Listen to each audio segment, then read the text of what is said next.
მოგესალმებით მეგობრებო. ზაფხულს ისე არაფერი უხდება, როგორც ბოსტნეული სალათი.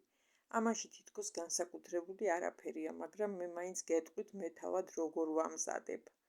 სალათის მოსამზადებლად გამოვიყენე 4 ცალი დიდი ზომის პომიდორი, 1 დიდი კიტრი, 1 დიდი სტაფილო, ასევე წითელი ბულგარული წიწაკა, მწვანე ბულგარული წიწაკა, 2 თავი ხახვი, ასევე შევკმაზე ნივრის კბილით გამოვიყენე 2 ნივრის კბილი, სელის თესლი დაფქვილი, მოვაყარე 1 ჩაის კოვზი, რომელიც ძალიან სასარგებლოა, ასევე სალათში და ისედაც კერძებში ყოველთვის ვიყენებ კახურ ნატურალურ ზეთს, რომელიც შეუცვლელია და უგემრიელესია.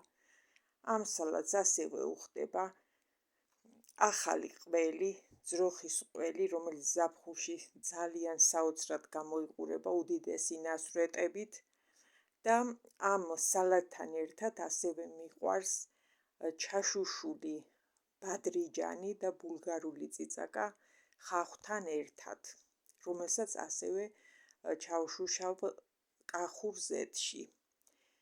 მოკლედ საუკეთესო კომბინაციაა ყველი, ჩაშუშული ბოსტნეული და სალათი. სალათი, რომელიც შეუცვლელია სიცხეში, ასეთ ცხელ ამინდებში და არანაირი ცხელი კერძის მომზადება აღარ მჭირდება, თითქმის ყოველდღე ვამზადებ. მოამზადეთ თქვენც და გემრიელად მიირთვით. მე კი გემშვიდობებით მომავალ გემრიელობამდე.